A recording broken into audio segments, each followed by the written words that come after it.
What is up, you guys? Welcome back to my channel, and if you're new here, just welcome. My name is Gemma Jade, but today we are going to be discussing something I call almost vanished. And that's to say that people disappear for any certain length of time, and they disappear into thin air randomly and without any kind of warning. And then they're gone for a period of time, but then return with very bizarre stories as to what happened to them while they were gone. I know I believe in the stories that I'm about to tell you. This one, I focused on kids who this happened to, but going forward, I'm going to do couples, adults, men, women, elderly people, whatever you can think of. I'm going to advance this series in that way. So let's dive right into Almost Vanished Kids. One of my more recent videos that I've released was about people who vanished into thin air in front of witnesses and were never seen again. And I spoke briefly in that video about the fact that there are some cases where people have vanished for some period of time only to return with a bizarre and kind of illogical story. Sometimes they even have no memory of it, or the memory that they have, they refuse to talk about and take with them either to their deathbed or right up to their graves. Of all the cases I came across of people who seemingly vanished into thin air and then reappeared at some point later on, a lot of them were of children, and this makes me really wonder because usually the case was of really young children, some of whom couldn't properly speak yet or who couldn't put sentences together. And it makes me wonder about what happens when these children come back and try to express what happened to them, when they tell these fantastical stories, even if they can be understood. Because they're kids and children and because of their young age, people are going to be less inclined to believe them. I wonder to myself, and now I pose this question to you, could it be that the majority of these people that this happens to, being children, is not some kind of accident or happenstance? Is it because people are less likely to believe young, small children that these things are actually happening to these kids? I don't know, but I tend to think that it is a major possibility, which we should think about more. It could easily be chalked up to a wild imagination of a frightened child. I've noticed a pattern or two here in these particular cases with children especially.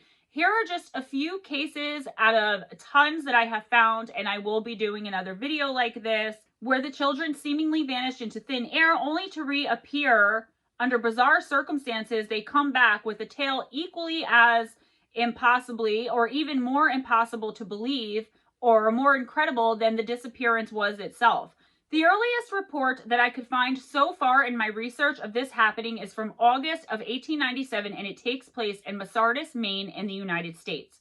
This place is known for its extremely dense woods and forests and many lakes and streams running around and throughout the woods.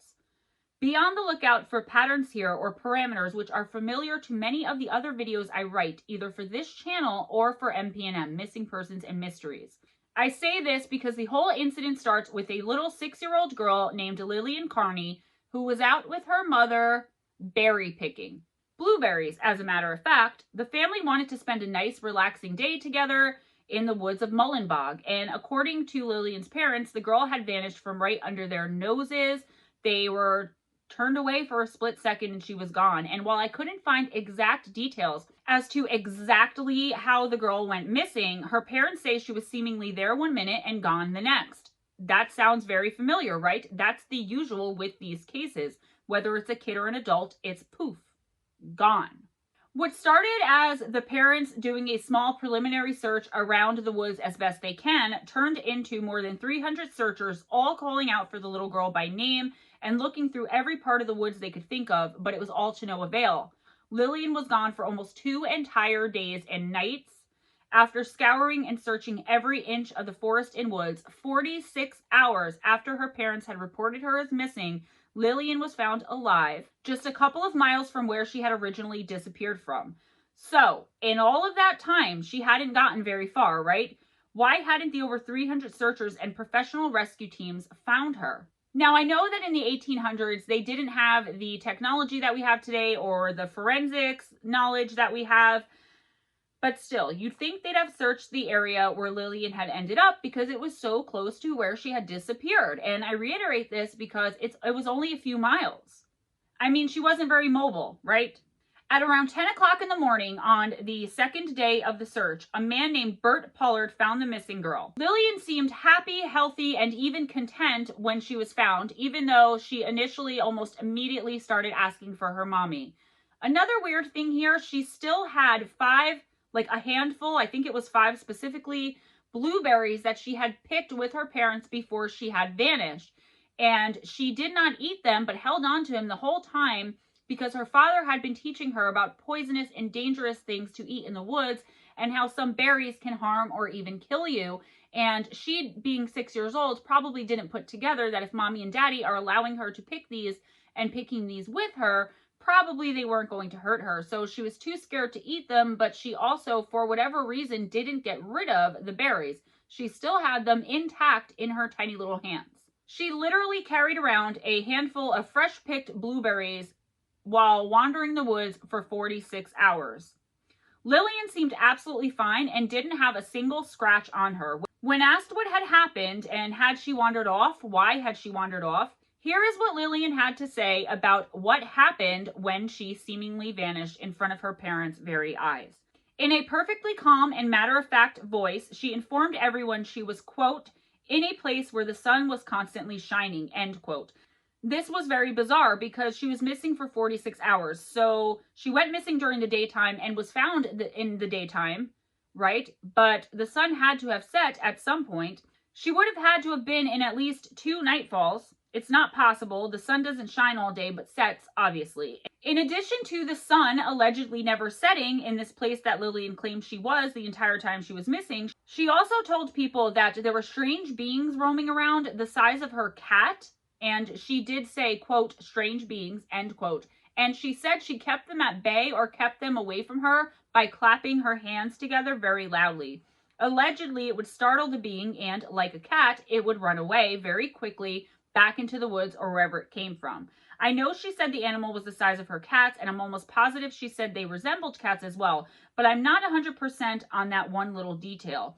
She was only 6, so some of it must have been hard for her to describe and put actual words to. She also said she had heard the searchers looking for her, but hadn't been able to at first clearly hear her name, and so she didn't approach them, and she actually hid from them for fear that they were vagrants or strangers who were going to do her harm, which is another thing her father was teaching her about, stranger danger, right? So maybe this is why they didn't find her. I didn't even think about it. She admitted that she did hide from the searchers the first night because, again, she couldn't really hear them clearly. She just didn't know who they were. She was 6 and she was scared, and she was obviously dealing with something with the sun never setting, and these beings the size of cats that would run off every time she clapped loudly. Like, was she in some kind of veiled domain? Did she go through a portal that exists, that brings her to a dimension or a realm that exists kind of perpendicular to ours, and therefore she was in this place where the sun never set, but the searchers were searching at night, and she thought she would be able to get to them, but was scared to. Maybe had she tried, she wouldn't have been able to. I've heard this story many times, and eventually the time that it happened to one particular woman in general will come up in one of my other videos. But let's get back to Lillian. Once she finally heard them shouting her name clearly and was sure of it, only then did she show herself. The searchers and the authorities, of course, searched the area and the surrounding area of where Lillian was found, but there were no creatures lurking about, and there was nothing obviously strange about the nature there. Night came and went as normally as did the day, and many of the people involved chalked this up to a scared 6-year-old's wild imagination and maybe her brain filling in the blanks to help her from going into shock or being scared. They thought that she was perhaps pretending her cat was there with her for comfort and possibly playing pretend that the sun was still shining so as not to have to deal with the scariness of the pitch black of night alone in the woods, scared. I mean, I guess this makes sense, but let's be real. We're in the paranormal community here. That makes a lot less sense than what she actually said happened, at least to me. Let me know how you guys feel in the comments. Does that make sense? I believe her story more than I believe this contrived kind of idea of what might have been, this wild, rampant speculation about why she thought she was seeing these things and experiencing these things, instead of just maybe believing her that this is what was happening. I digress. Let's move on. I just want to say too, though, that this is exactly what I was talking about in the beginning of this video, is whatever this is, whatever's happening in the woods, and who or whatever is responsible, are they purposely choosing victims who won't be believed simply because of their age or mental state or whatever, no matter what it is they have to say? It could be, or so it seems to me. The local news media said the sun Lillian was seeing was actually the moon, which was full in the clear country sky, and she thought maybe it was just a dimmer sun. Although Lillian was insistent that it was the actual sun, there was heat coming from it. She knew the difference between the sun and the moon, right? Also, they insisted that the cat-like creatures she was seeing were rabbits. These rabbits were allegedly the beings which she likened to her cats. Neither of these could possibly be the case, however, because upon further investigation, it turns out there was overcast both nights, and therefore the moon wouldn't have been very visible to the little girl. The sky would have actually been much darker than normal because the stars and moon would have been covered by the overcast. And also about the rabbits, Lillian was a local to the region, and she knew the difference between cats and rabbits.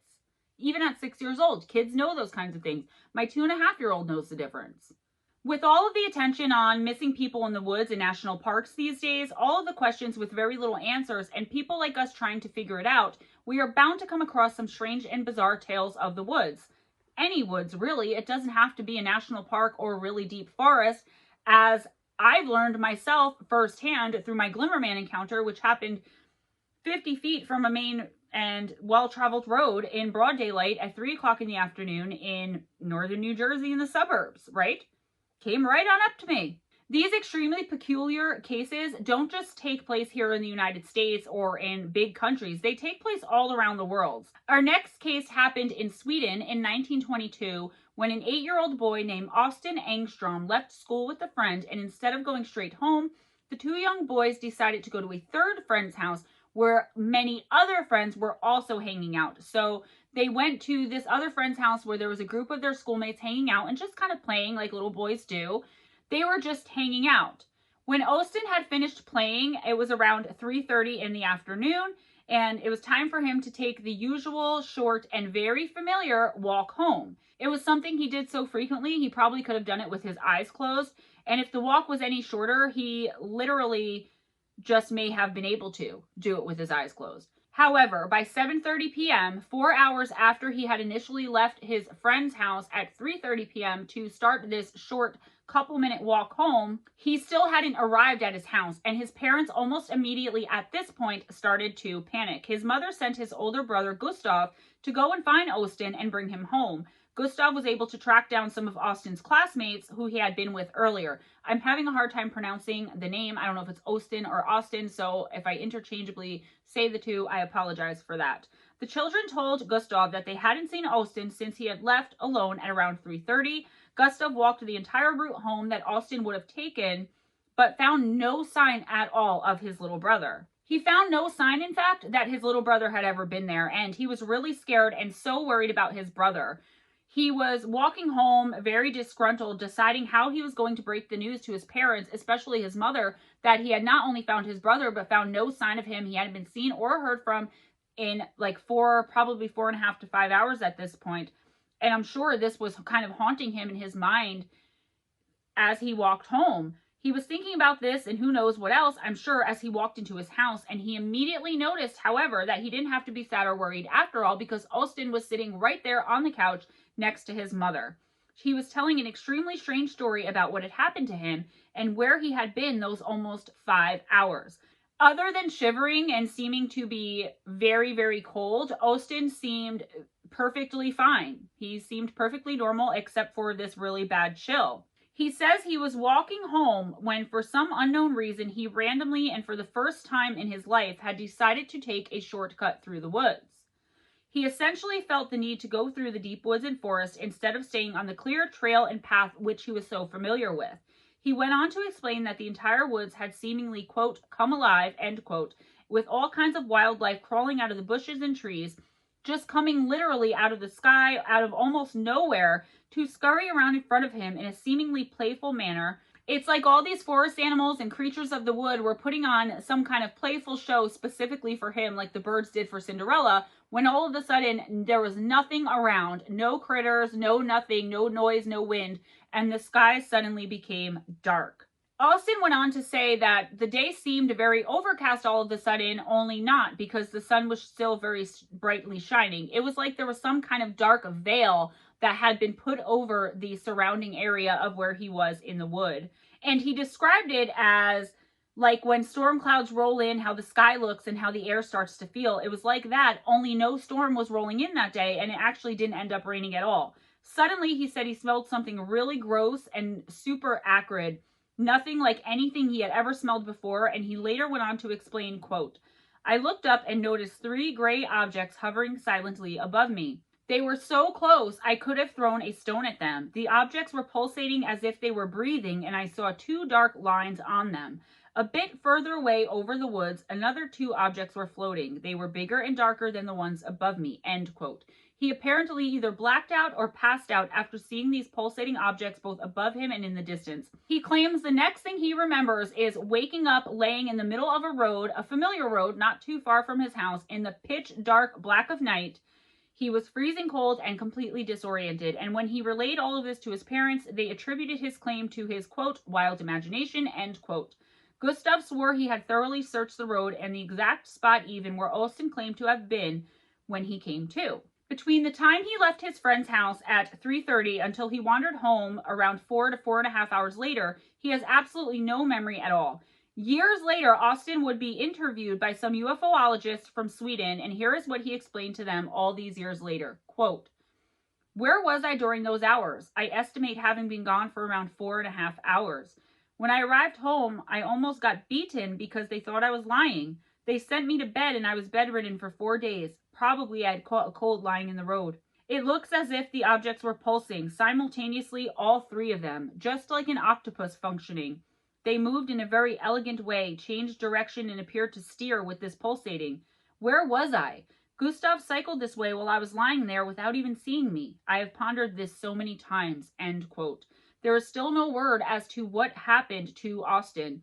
He went to his grave never knowing. Now, we know that most likely, since the beginning of time, the woods and forests of this earth have attracted countless legends and myth creatures of old and beyond. The thing is, we can never really tell what's true and what isn't in the paranormal community. What is fact? What is opinion? What is speculation? What is singular experience? Even those of us who have experienced these strange things in the woods, whatever our experiences have been, what is the actual reality of what we saw, and what is our mind just filling in to help us ease the shock and possible terror we had just encountered, which we may be suppressing in our memories? Are these tales based from reality, or has reality created these tales out of necessity or something else? As I've mentioned previously, these types of phenomena take place throughout every country and across every culture. My next alleged true tale takes place in Ethiopia in the 1960s. There was a 9-year-old boy whose name I do not know and couldn't find, so I'm going to call him Joe. Yes, I know, Joe from Ethiopia. Just try to follow me, guys. So Joe and his friend Gabriel, who was about the same age as him, were in Joe's fenced-in backyard doing something called plating. I don't know if they were plating like the work or playing and it was misspelled or I misheard it somehow. But these 2 9-year-old boys were in his fenced-in backyard doing something. Joe said he turned for a split second to shoo away a fly, and when he opened his eyes back up and turned back around, Gabriel was completely gone. Allegedly, though, and let me set the scene for you, Joe and Gabriel belonged to the 1% of Ethiopians at the time who were part of the ruling elite. The 1% who were wealthy. Joe's father was Minister of Interior, and Gabriel's dad was supposedly a 4-star general in the country of Ethiopia. Allegedly, the backyard which Gabriel disappeared from was surrounded by brick walls that were 10 feet tall. Armed guards supposedly went patrolling around the outside of the walls and fence as well. So where did Gabriel go? This was big news, the disappearance of a general's kid, especially in a place like Ethiopia in the 60s. Everyone thought it was going to end up being a kidnapping for some kind of ransom. Remember, both kids' parents were very high-ranking, wealthy, and important members of Ethiopian society at the time. Gabriel was gone without a trace for 6 whole months. The investigation into his disappearance started pretty much immediately and lasted through the entire 6 months until he eventually appeared again, but brought up nothing. There were no leads to follow. There were no clues found. There was literally just nothing. What kind of leads could you possibly have with a kid there 1 second and gone the next? I don't know. And Joe stuck to his story because allegedly this was the truth. And as we know, the truth doesn't change. Fact is fact. Joe said he went like this, opened his eyes, and Gabriel was gone. Don't know. A little after the 6-month anniversary of when Gabriel went missing, by a few days, I believe, Gabriel simply reappeared right in the exact same spot he simply disappeared from about 6 months earlier in Joe's backyard. He was literally put back or just randomly standing in the same exact spot that he disappeared from. Once it was confirmed that he was physically okay and unharmed, everyone started asking where he had been and what had, quote, really happened, end quote. This is where the whole thing gets so much more unbelievable and very fantastical, and a lot of people stop following and chalk it up to a fake account. I personally believe in it more than I don't. Gabriel claimed he had been taken on a trip by some, quote, nice men, end quote. He stated he was put in a bright, all-white room with hundreds of other kids, all playing and talking excitedly, but just as confused as Gabriel was initially as well. All of the children were from all different countries, and Gabriel said he was surprised because these nice men were white Caucasians, but he could understand what they were saying even though they weren't speaking Ethiopian. And it was the same with these hundreds and hundreds of children that were there. None of them spoke the same language pretty much, yet they could all understand each other somehow. The white glowing room, which he was brought to and kept in, had no windows, and the doors seemed to kind of blend into the walls. Essentially, there was no way at all to get out. There were buttons on the walls for all different things. If he pressed a button for a bed would come out, etc. He told of how one moment he was in this white, bright room, and the next he was standing in the center of a huge, futuristic city. He claims that he had suddenly appeared in the city just as he had suddenly appeared in the room previously. He said the city was glowing and sparkling and immaculately clean. There were other people there with Gabriel and also just going about their daily lives of this kind of community, who Gabriel described as looking, quote, strange, like us, but different, end quote. Us meaning like humans, I suppose. One of the nice white men stayed with him and took him to a very tall building where he had to stay in a room for a while. However, Gabriel stated that the room was his favorite part of the entire trip. It was so much fun. It was an entertainment room, which had the same buttons as the first room he was teleported to. Gabriel said, though, that these buttons made it so that he was able to travel to other places. Example, one button brought him to a beach, then the other a desert, another a mountain, though he was always alone and always contained in the room, while somehow simultaneously traveling to these places. Again, he instinctively knew he couldn't leave if he had wanted to. He claimed the room could even fly. After staying in the room for what he thought was only a few hours, he was back in Joe's backyard in Ethiopia again, seemingly just immediately transported there without any knowledge of what had happened, why, or how he had gotten there. Here it is again. I thought it worth mentioning when the person doesn't realize how long they've been gone, though. Gabriel was gone for 6 whole months and thought he had only been gone for a couple of hours. Nobody believed his story. Keep in mind here now that this is Ethiopia in the 1960s, and they were an extremely religious country. Most thought him to be possessed by the devil, and he was even forced to see some kind of local priest to help rid him of his, quote, demons, end quote. And that's all I could find on Gabriel's story, besides he's super duper smart and has a really smart career and doing something with physics working in Holland. There are so many stories like this, though, right? Some more believable than others. I would never fit them all into one video, and I wanted to make this a kind of shorty.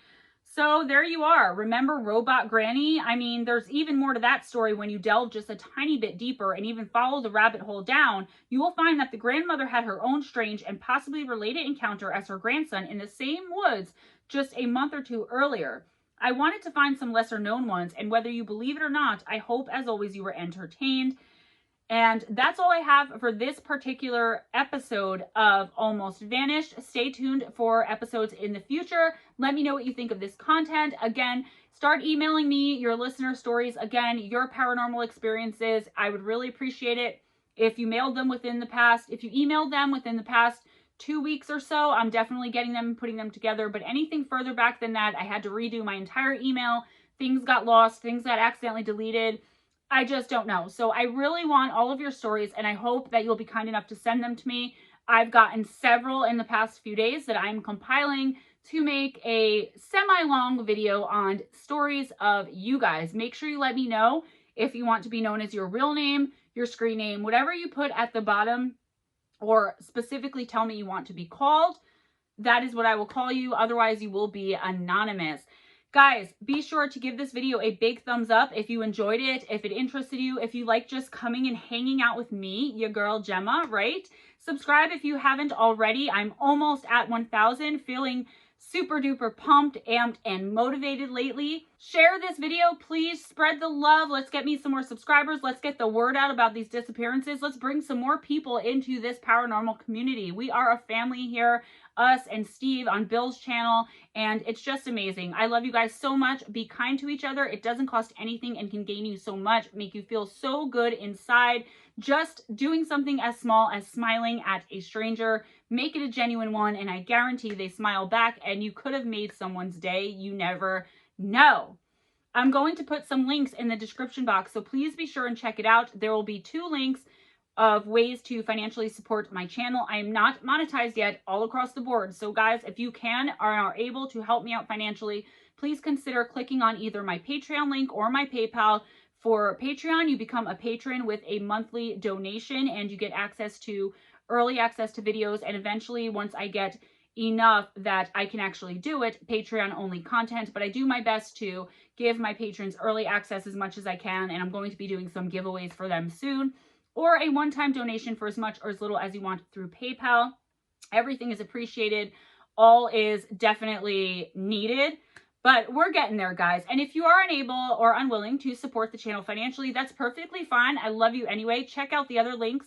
A link for mine and Steve's live stream on Dezombified every Wednesday night from 8 to 9 p.m. Eastern Time called Real Evil.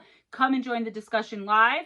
Our Campfire Tales on Friday nights from 7 to 8 p.m. Eastern Time, where Steve and I almost always interview someone from the paranormal community, psychics, authors, experiencers, abductees. You never know. It's a fun time. Come join the live stream and chat with us. Even if we don't have a guest, we still do it fireside chat style. Which brings me to Sunday nights from 7 p.m. to 8 p.m. Eastern Time, fireside chat on Missing Persons and Mysteries channel, same where Campfires is. And that's where we talk about anything and everything. We talk about the paranormal community, what's next in our careers, what's next for our channels. We want to know your guys' opinions. You guys could get to interview us kind of and ask us questions. So seriously, guys, check it out. It's a great time. All of those links will be in there, plus the link for mine and Steve Stockton's Strange Things with Steve Stockton and Gemma Jade podcast, which was on a hiatus while we take care of the Justice for Caleb Smith podcast with April Arrington. Love you guys so much. Have your best day. Have your best night. And I will see you next time. Bye-bye.